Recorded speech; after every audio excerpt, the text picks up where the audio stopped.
বিয়ের পর আমি আমার স্বামীর টাকায় পড়ালেখা করি, এটা আমার শ্বশুর শাশুড়ি কখনোই চাইতেন না। কিন্তু আমার স্বামী আদনান আমাকে পড়ালেখা করায়, এটা আমার শাশুড়ি কেন জানি মেনেই নিতে পারেন না। সুযোগ পেলেই আমার পড়াশোনা নিয়ে কটু কথা শোনাবে আমাকে, সবার সামনে অপমান করবে। সে কেন এমন করে সেটাও আমার অগোছালো মস্তিষ্কটা আঁচ করতে পারে না। আমি শুধু সব কিছু মুখ বুজে সহ্য করি, প্রতি উত্তরে কোনো জবাব দেই না, কারণ আমার কথার পিঠে কথা বলা নিষেধ আছে। আদনান আমাকে এসব বিষয়ে সবসময় চুপ থাকতে বলেছে। আর যাই হোক না কেন, আমি যেন তার বাবা মাকে কখনো এমন কিছু না বলি যেটাতে তারা কষ্ট পেতে পারে। তাই আমি তাদের এত অপমানজনক কথা শোনার পরেও চুপ করে দাঁড়িয়ে থাকি। আজও তার ব্যতিক্রম হলো না। বাড়ি ভর্তি মানুষ ছিল, তখন আমি ভার্সিটি থেকে বাসায় এসেছি কেবল। আমাকে দেখে আমার শাশুড়ি সবার সামনে আমাকে উদ্দেশ্য করে বলল, ওই যে আমাদের মডার্ন বউ চলে এসেছে, বিয়ের পরেও নাকি তার পড়ালেখা করতে হবে, ক্লাসে না গেলে নাকি তার পেটের ভাত হজম হয় না, নিজের চেহারাটা বাইরে সবাইকে দেখাতে হবে। আমার ছেলে কি দেখে এই মেয়েটাকে ঘরে নিয়ে এসেছিল আমার মাথায় ধরে না। আমি দাঁড়িয়ে দাঁড়িয়ে কথাগুলো শুনছিলাম, অনেক ইচ্ছে করছিল কথাগুলোর জবাব দেই, কিন্তু আদনানের সেই কথাটা মনে পড়ায় কিছু বলতে পারলাম না। আমার শাশুড়ি আবারও যখন বলল, দুপুরে রান্না করবে কে, বাড়ির সবাই যে না খেয়ে আছে সেদিকে কি কারো খেয়াল আছে? আমরা তো কলেজে যাওয়ার জন্য কাউকে বউ করে আনিনি, রান্না বান্নাও তো করতে হবে। আদনান দুপুরে লাঞ্চ করতে এসে ফিরে গেছে, আমার ছেলেটার টাকাতেই তো ভাত কাপড় পাচ্ছ, পড়ালেখাও করছো। আমাদের কথা নয় বাদই দিলাম, তোমার স্বামীকেই না খাইয়ে রাখা শুরু করলে। আমার কথাগুলো সহ্য হলো না, মনে হলো ভেতরটা ছিঁড়ে ছিঁড়ে যাচ্ছে। আমি আর আদনানের কথাটা মনে রাখলাম না। আমি প্রথমবারের মতো আমার শাশুড়ির মুখের উপরে বললাম, আপনি চাইলেই তো রান্না করে খাওয়াতে পারতেন আপনার ছেলেকে। এতই যদি দরদ থাকতো তাহলে রান্না করে খাওয়াতেন ছেলেকে। আপনার মেয়ের জামাই আসলে তো ঠিকই রান্না করে খুব যত্ন করে খাওয়ান, কত রকমের খাবার রান্না করেন তার হিসাব থাকে না। অথচ যে আপনাকে ভাত কাপড় দিচ্ছে, থাকতে দিচ্ছে, তার জন্য একটা দিন কষ্ট করে রান্না করতে পারলেন না। আবার আমাকে যা তা বলছেন, কই আপনার মেয়েও তো বিয়ে হয়েছে, সেও তো পড়াশোনা করছে, তাকে নিয়ে তো কোনো আলোচনা করেন না। আমাকে নিয়ে আপনার এত সমস্যা কেন? আমি আপনার মেয়ে না, আপনার ছেলের বউ। এটাই তো কারণ না? নিজের মেয়ে হলে কি এমনভাবে বলতে পারতেন? পরক্ষণে নিজের গালে থাপ্পড়ের শব্দ শুনতে পেলাম। বেয়াদব মেয়ে, বড়দের সাথে কিভাবে কথা বলতে হয় বাবা মা বুঝি কখনো শেখায়নি? আমার মুখের উপরে কথা বলা, আদনান আসুক, তারপর তোমার বিচার করব। এখন যাও রান্নাঘরে ঢুকে আমাদের উদ্ধার করো। সবার সামনে যখন আমার শাশুড়ি আমার গালে থাপ্পড় মেরে কথাগুলো বলল, তখন নিজের অজান্তেই চোখের কোণে এক ফোঁটা জল অনুভব করলাম। রান্নাঘরে বসে রান্না করছি আর ভাবছি বিয়ের আগের দিনগুলো কত সুন্দর ছিল, কত মুগ্ধতা ছিল দিনগুলোতে। আদনান আমার জন্য কত কি করেছে। বিয়ের আগে সে আমাকে কথা দিয়েছিল বিয়ের পর আমার পড়ালেখার কোনো সমস্যা হবে না। তার কথায় পড়ালেখা শেষ হওয়ার আগেই বিয়ের পিঁড়িতে বসেছিলাম। সে তার কথা রাখলেও এখন কেন জানি আমার এই সংসার জীবনটাকে অসহ্য মনে হয়। সকালে রান্না করে ক্লাসে যাওয়া, ক্লাস শেষ করে এসে আবার রান্না করা। এখন মনে হয় মেয়েদের জন্মই হয়েছে বোধহয় রান্নাঘরে চুলা খোঁচানোর জন্য। তাদের লেখাপড়া শেষ করে বড় কোনো কিছু করার অধিকার নেই। আর সবচেয়ে বড় কথা, আমি আমার শ্বশুর শাশুড়ি মন জয় করতে পারিনি। অনেক চেষ্টা করেছি তাদের মনে জায়গা করে নেওয়ার জন্য, কিন্তু পারিনি। হয়তোবা আগে থেকেই তারা আমাকে পছন্দ করতেন না, তাই তাদের প্রতি আমার ভালোবাসাটাকে তারা গ্রহণ করতে পারে না। এর অবশ্য কারণও আছে, আদনানের অন্য জায়গায় বিয়ে ঠিক করেছিল তারা, কিন্তু সে তার বাবা মায়ের ঠিক করা মেয়েটাকে বিয়ে না করে আমাকে বিয়ে করেছে। তাদের ধারণা আদনানকে আমি আমার রূপের জালে ফাঁসিয়ে বিয়ে করেছি।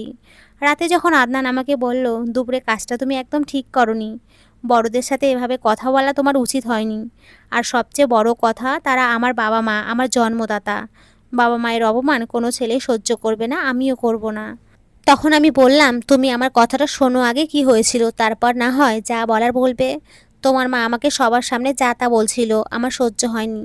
আর আমি ভুল কিছু বলিনি। তখন আদনান ধমকে সুরে বলল, বাহ, আমার মুখের উপরে কথা বলছো দেখছি। আমি মায়ের কাছ থেকে সব শুনেছি, তোমার কাছ থেকে আবার শুনতে হবে না। একটা কথা মনে রাখবে, আমার বাবা মায়ের উপরে কেউ নেই। তুমি এখনই মায়ের কাছে গিয়ে ক্ষমা চাইবে। বিয়ের পরেই প্রথম আদনান আমার সাথে এভাবে রাগান্বিত হয়ে ধমকের সুরে কথা বলল। আমি তার এমন ব্যবহার দেখে অবাক হলাম। আমিও কিছুটা রাগান্বিত কণ্ঠে বললাম, তোমার মা তোমাকে সব কিছুই বলেছে, তাহলে তো এটাও বলেছে আমার গায়ে সে হাত তুলেছে? তখন আদনান বলল, তারা বড় মানুষ, ছোটরা ভুল করলে তো শাসন করবেই। তুমি এখনই মায়ের কাছে গিয়ে ক্ষমা চেয়ে আসো। আমি মাকে বলেছি তুমি ক্ষমা চাইবে। তখন আমি আদনানকে বললাম, আমি কোনো ভুল করিনি, তাহলে কেন ক্ষমা চাইবো? আমি পারবো না এটা করতে। তোমার মা বাবা আমাকে দেখতে পারে না, বিয়ের পর থেকে আমার সাথে খারাপ ব্যবহার করে। তোমাকে কখনো বলিনি, কিন্তু আজ না বলে পারলাম না। তুমি নিজের বাবা মায়ের খেয়াল রাখতে গিয়ে নিজের বউকে ভুলে গেছো। সব সময় শুধু আমার দোষ খুঁজে বেড়াও তুমি। কখনো কি জানতে চেয়েছো তোমার বাবা মা আমার সাথে কেমন ব্যবহার করে? শুধু কি বউ শাশুড়ির সাথে খারাপ ব্যবহার করতে পারে? শাশুড়ি বউয়ের সাথে খারাপ ব্যবহার করতে পারে না? আমার কথাগুলো শুনে আদনান কিছু বলল না, তবে আমি বুঝতে পারলাম আমার কথাগুলো তার ভালো লাগেনি। সত্য কথা তেতো হয়, তাই কারো ভালো লাগে না, সেটা আজ বুঝলাম। কিছু সময় চুপ থেকে আদনান বলল, তার মানে তুমি মায়ের কাছে ক্ষমা চাইবে না? আমি সোজাসুজি বললাম, না, কখনোই না। কোনো ভুল না করে কারো কাছে ক্ষমা চাইতে পারবো না আমি। প্রতি উত্তরে আদনান যে কথাটা বলল সেটার জন্য আমি মোটেও প্রস্তুত ছিলাম না। আমি কখনো ভাবিওনি তার মুখ থেকে এমন কিছু শুনতে হবে আমাকে। সে যখন বলল, ঠিক আছে, তোমার সব কথা আমি মেনে নিলাম। যেহেতু মায়ের কাছে ক্ষমা চাইলে তুমি ছোট হয়ে যাবে, সেহেতু তোমাকে ক্ষমা চাইতে হবে না। কাল থেকে তুমি আর ভার্সিটি যাবে না, তোমার পড়ালেখা পুরোপুরি বন্ধ। আশা করি আমার এই কথাটা অন্তত রাখবে, আর না রেখে কোনো উপায়ও নেই তোমার। আদনানের কথাগুলো শুনে আমার বিশ্বাস হচ্ছিল না কথাগুলো সেই বলছে, কিন্তু বিশ্বাস করতে হবে, কারণ এটা বাস্তব। সে আমার সামনে দাঁড়িয়ে কথাগুলো বলছে, আমি কিছুটা হকচকিয়ে গিয়ে বললাম, কি বলছো তুমি? পাগল হয়ে গেছো নাকি? আমার ফাইনাল ইয়ার চলে এখন, কিছুদিন পর আমার অনার্স শেষ হবে। আর তুমি বলছো পড়ালেখা বন্ধ করতে? তুমি একজন শিক্ষিত ছেলে হয়ে এই কথা কিভাবে বলতে পারো? তখন আদনান বলল, আমি অনেক ভেবেচিন্তেই বলেছি। আমি চাই না তোমার পড়ালেখার কারণে আমাদের সংসারে কোনো অশান্তির সৃষ্টি হোক। যেহেতু আমার বাবা মা চায় না তাদের ছেলের বউ পড়ালেখা করুক, তারা চায় সংসারই হোক। তাই তুমি কাল থেকে আর ভার্সিটি যাবে না, ঘরের কাজে মনোযোগ দেবে। আর পড়ালেখা করে কি করবে? এমন না তো যে চাকরি করবে। আমি তো তোমার ভরণ পোষণের দায়িত্ব নিয়েছি। যতদিন বেঁচে থাকবো ততদিন তোমাকে চিন্তা করতে হবে না। তাই সংসারের শান্তির জন্য হলেও তুমি কাল থেকে আর ভার্সিটিতে যাবে না। আমি অনেকটা অভিমান করে বললাম, যদি ভার্সিটি যাই তাহলে কি করবে? তখন আদনান বলল, আমি তোমাকে ছেড়ে দিতে বাধ্য হব। আদনানের কাছ থেকে এমন কথা শুনে আমার ভেতরটা পুড়ে যাচ্ছিল। মনে হচ্ছিল আমার ভেতরে হৃৎপিণ্ডটাকে কেউ জ্বলন্ত আগুনের মতো ছেড়ে দিয়েছে। যাকে ভালোবাসলাম, বিশ্বাস করলাম, নিজের পৃথিবী ভেবে বিয়ে করলাম, সেই মানুষটাই আজ আমাকে ছেড়ে যাওয়ার ভয় দেখাচ্ছে। আমার কিছু বলতে ইচ্ছে করছিল না, তবুও নরম গলায় বললাম, আমি ডিভোর্সের ভয়ে নিজের স্বপ্নগুলো ধ্বংস করতে পারবো না। তুমি আমাকে কথা দিয়েছিলে আমার স্বপ্ন পূরণের সঙ্গী হবে, সবসময় আমার পাশে থাকবে। যতই বাধা আসুক না কেন আমাকে কোনো দিনও ছেড়ে যাবে না। কিন্তু আজ নগণ্য একটা কারণে আমাকে ছেড়ে যেতে চাইছো? সত্যি বলতে কখনো ভাবিনি মাঝপথে এসে এভাবে সরে দাঁড়াতে চাইবে তুমি। আমি ভার্সিটি যাওয়া বন্ধ করতে পারবো না, তবে তুমি চাইলে আমার পড়ালেখার পেছনে যে টাকাটা খরচ করো সেটা বন্ধ করে দিতে পারো, কিন্তু আমাকে ক্লাসে যাওয়া নিষেধ করো না। আমি যেভাবেই হোক নিজের পড়াশোনার টাকাটা জোগাড় করে নেব। আমার কথা শুনে আদনান বলল, আমার মায়ের কথাই ঠিক। আসলেই তুমি বেয়াদব একটা মেয়ে, নিজের স্বামীর সাথে উঁচু গলায় কথা বলছো। তোমার কথা আমি মানি, তোমাকে একসময় আমি কথা দিয়েছিলাম বিয়ের পরেও আমি তোমাকে পড়ালেখা করাবো, কিন্তু এখনকার পরিস্থিতিটাও তোমাকে বুঝতে হবে। আমি যা বললাম সেটা না করলে আমি ভুলে যাব তুমি আমার স্ত্রী। আমি কাল অফিসিয়াল কাজে 1 মাসের জন্য ঢাকার বাইরে যাব। তুমি কাল থেকে আর ভার্সিটি যাবে না, এটাই আমার শেষ কথা। এতগুলো মানুষের সুখের জন্য তুমি তোমার পড়ালেখাটা বিসর্জন দিতে পারবে না? আমাদের ভবিষ্যৎ সন্তানের কথা ভেবে অন্তত তুমি আমার কথা শুনবে। কথাগুলো বলেই আদনান বিছানায় শুয়ে পড়ল, আমার উত্তরের জন্য অপেক্ষা করলো না। আমিও আর কিছু বললাম না, কারণ আমি জানি এখন যাই বলি না কেন সেটা সে আমলে নেবে না। দুজন মানুষ এক বিছানায় ঘুমালেও দুজনের মাঝে অনেক দূরত্ব বিরাজ করছে আজ। জানি না দূরত্বটা সময়ের ব্যবধানে কোনো এক সময় কমে যাবে নাকি আরও বেড়ে যাবে। সকালে আদনান অফিসে যাওয়ার পরে আমি যখন ভার্সিটি যাওয়ার জন্য বের হলাম, তখন আমার শাশুড়ি বলল, তোমাকে আদনান কিছু বলেনি? তোমাকে তো ভার্সিটি যেতে না বলেছে, তারপরেও কেন যাচ্ছ? তখন আমি বললাম, ওটা এমনিতেই বলেছে। তখন আমার শাশুড়ি বলল, এমনি না, সত্য সত্যই বলেছে। আমিও বলেছি তোমাকে আর পড়াশোনা করতে হবে না, কয়েকদিন পরে তো মা হবে, তাই ঘরের বাইরে যাওয়ার দরকার নেই। আমি তার কথা কানে নিলাম না, নিজের মতো করে বেরিয়ে গেলাম ভার্সিটির উদ্দেশ্য। এভাবে প্রায় 1 মাস চললো। এই 1 মাসে আমার শ্বশুর শাশুড়ি আমার সাথে কোনো খারাপ ব্যবহার করেনি। এটা যেন আমার বিশ্বাসই হয় না। 1 মাস পর যখন আদনান বাসায় আসলো তখন খুশিতে তাকে আমি জড়িয়ে ধরি, কারণ বিয়ের পরেই প্রথম তার থেকে আমি এতটা দিন দূরে ছিলাম। কিন্তু আদনান আমাকে ধাক্কা দিয়ে দূরে ঠেলে দিল। ভাবলাম সে হয়তো আমার উপরে রাগ করেছে তার কথা শুনিনি বলে, তাই তার রাগ ভাঙানোর জন্য উঠে পড়ে লাগলাম। কিন্তু কোনো কিছুতেই তার রাগ আমি ভাঙাতে পারলাম না। আমার পৃথিবীটা উলটপালট করে দিয়ে আদনান যখন খুব নরম কণ্ঠে বলল, আমার অনেক খারাপ লেগেছে সিদ্ধান্তটা নিতে। অনেক কঠিন একটা সিদ্ধান্ত ছিল, অন্তত আমার জন্য। যাকে ভালোবেসে বিয়ে করেছিলাম তাকে একসময় ডিভোর্স দিতে হবে কখনো কল্পনা করিনি। কিন্তু অনেক ভেবেচিন্তে দেখেছি আমি, তুমি আমাকে সুখ দিতে পারবে না।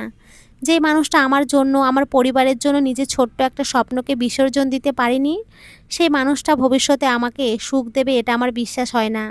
তুমি যদি আমাকে ভালোবাসতে, আমার ভালো চাইতে, আমার পরিবারের ভালো চাইতে, তাহলে এত কিছুর পরেও তুমি তোমার লেখাপড়াটা কন্টিনিউ করতে চাইতে না। আমাদের আলাদা হয়ে যাওয়াই ভালো, আমি তোমার সাথে আর থাকতে চাই না। আমি যখন আদনানের মুখ থেকে কথাগুলো শুনলাম, তখন কেন জানি আমার ভেতরটাকে আমি বিশ্বাস করাতে পারলাম না এই কথাগুলো সত্য। আমার মনে হলো আদনান কখনোই এমন কিছু বলতে পারে না, এসব কিছু মিথ্যে। সামান্য একটা কারণে সে আমাকে এত বড় শাস্তি দিতে পারে না। কিন্তু আদনান যখন পুনরায় বলল আমি যত তাড়াতাড়ি সম্ভব ডিভোর্স পেপারটা রেডি করে তোমাকে জানাবো, তখন আমার মনে হলো আদনান সত্যি সত্যিই আমার সাথে আর এক ছাদের নিচে থাকতে চায় না। তখন নিজের অজান্তেই কাঁদতে থাকি আমি, আদনানকে অনুরোধ করি, তোমার সিদ্ধান্তটা বদলাও, চাইলেও তুমি এমন সিদ্ধান্ত নিতে পারো না। তুমি বলেছিলে সারা জীবন আমার পাশে থাকবে, আমার তোমাকে ছাড়া থাকতে অনেক কষ্ট হবে, আমি তোমার সাহসে নিজের স্বপ্নগুলো পূরণ করতে চাই। আমাদের সন্তানের কথাটা একবার ভাবো। তখন আদনান বলল, ওটা আমার সন্তান না, তোমার সন্তান। তুমি আমাকে খুব ভালো করেই চেনো আমি কেমন মানুষ। আমি আমার সিদ্ধান্ত থেকে সরে দাঁড়াবো না। আমি তোমাকে কত করে বলেছি, তুমি আমার কথা শোনোনি। তোমার সম্পর্কে মা আমাকে অনেক কিছু বলতো, কিন্তু আমি বিশ্বাস করতাম না। কিন্তু আজ বিশ্বাস না করে পারছি না। তুমি মাঝে মাঝে ভার্সিটি থেকে রাত করে ফিরতে। আমাকে বলতে পারো সন্ধ্যার পরেও তোমার কিসের ক্লাস থাকতো? তোমার পেটের বাচ্চার বাপ আমি নাকি অন্য কেউ সত্যি করে বলতে পারবে? এটা নিয়ে তো আমার সন্দেহ হয়। আমি আদনানের কথাগুলো সহ্য করতে পারলাম না। বুকের ভেতরে এক অসহনীয় যন্ত্রণা হতে লাগলো। নিজের প্রতি নিজেরই ঘৃণা হতে লাগলো। নিজেকে পৃথিবীর সবচেয়ে খারাপ মানুষ মনে হচ্ছিল। যে মানুষটা এতদিন পরেও নিজের ভালোবাসার মানুষের কাছে বিশ্বাস অর্জন করতে পারিনি। আমি নিজেকে কন্ট্রোল করতে পারলাম না। আদনানের গালে দুইটা চড় মেরে দেই আর বলতে থাকি, খুব ভালো বলেছো, আমাকে একটা নষ্ট মেয়ে হিসেবে তোমার কাছে প্রতিস্থাপন করলে। আমি কি আসলে এতটা খারাপ? কারো সম্পর্কে কিছু না জেনে শুধুমাত্র সন্দেহ আর রাগের বশে এতটা জঘন্য অপবাদ দিতে পারে কেউ, জানতাম না। কিন্তু আজ তুমি আমাকে জানিয়ে দিলে। তুমি ডিভোর্স পেপারটা রেডি করো। আমি নিজেই তোমার কাছে আর থাকবো না। দরকার হলে নিজের দেহ বিক্রি করে নিজের সন্তানকে বড় করব। তবুও তোমার মতো কাপুরুষের কাছে থাকবো না। পরের দিন রাগ করে আমি আমার বাবা মায়ের কাছে চলে যাই। আমি ভেবেছিলাম আমার স্বামী কোনো এক সময় সব কিছু ভুলে যাবে, আবার আমাকে নিতে আসবে। কিন্তু সে আসে না। দিন যায়, মাস যায়, সে আমাকে নিতে আসে না। কয়েক মাস পর আমি ছেলে সন্তানের মা হয়ে গেলাম। ভাবলাম এবার আর আদনান আমাকে ছেড়ে থাকতে পারবে না। সন্তানের মায়ায় হলেও অতীতের সব রাগ অভিমান ভুলে আমার আর আমার ছেলেকে তার কাছে নিয়ে যাবে। কিন্তু যখন আদনানের বাড়িতে খবর পাঠানোর পরেও কেউ আমার ছেলেকে দেখতে আসলো না, তখন মনে হলো আমাদের সম্পর্কটা আর কখনো জোড়া লাগবে না। দেখতে দেখতে প্রায় একটা বছর কেটে গেল। সেদিন যে রাগ করে চলে এসেছিলাম, তারপরে আর কখনো আমার স্বামীর সাথে কোনো কথা হয়নি আমার। আমি যদি তাকে ফোন দিতাম, তাহলে সে আমার ফোন ধরতো না। যদি মেসেজ করতাম, সেটারও রিপ্লাই করতো না। আমি বুঝতে পারতাম সে আমাকে ইগনোর করে। তবুও আমি তার সাথে যোগাযোগ করার চেষ্টা করতাম, কথা বলার চেষ্টা করতাম, শুধুমাত্র আমার সন্তানটার কথা ভেবে। কিন্তু তার সাথে আমি কথা বলতে পারতাম না। সে কেন আমার আর আমার সন্তানকে দেখতে আসেনি সেটাও আমি জানি না। সবচেয়ে আশ্চর্যজনক বিষয় হলো আমাদের ডিভোর্স হয়নি। আমাদের সম্পর্কটা সেই আগের মতোই আছে। তবুও কেন আমার সাথে এমন হচ্ছে? এই প্রশ্নের উত্তর আমি অনেক খুঁজেছি, কিন্তু পাইনি।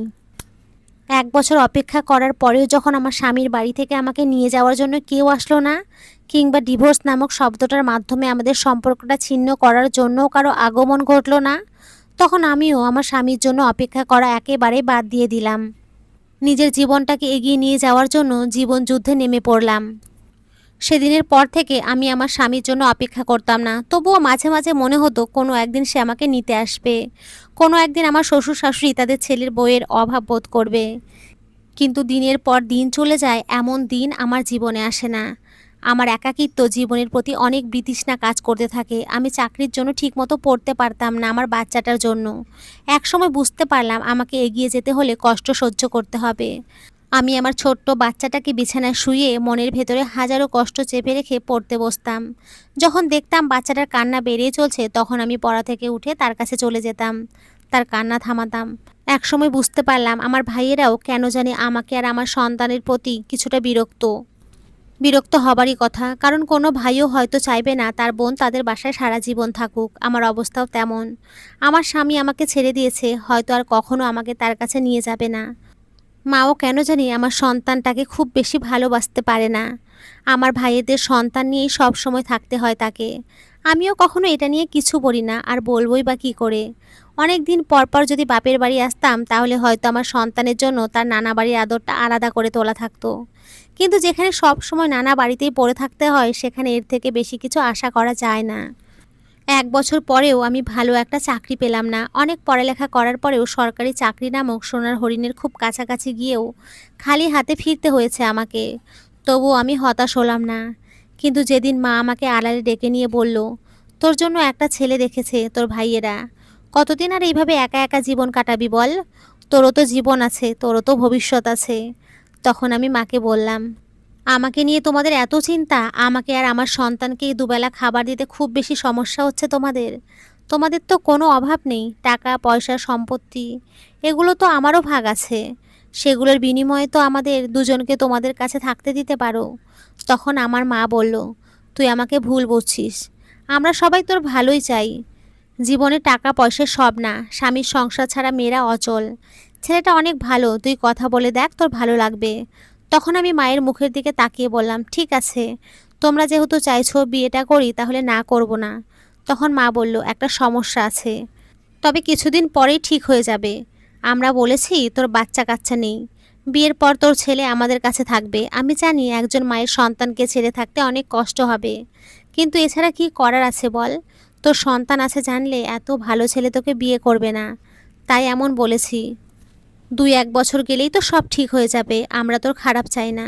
মায়ের কথাগুলো শুনে কেন জানি চোখের পানিটা ধরে রাখতে পারলাম না। জল ভরা চোখে মাকে বললাম, কোনো মা কি তার সন্তানের সাথে এত বড় অন্যায় করতে পারবে? আমার জন্য আমার সন্তান তার বাবার আদর থেকে বঞ্চিত হচ্ছে।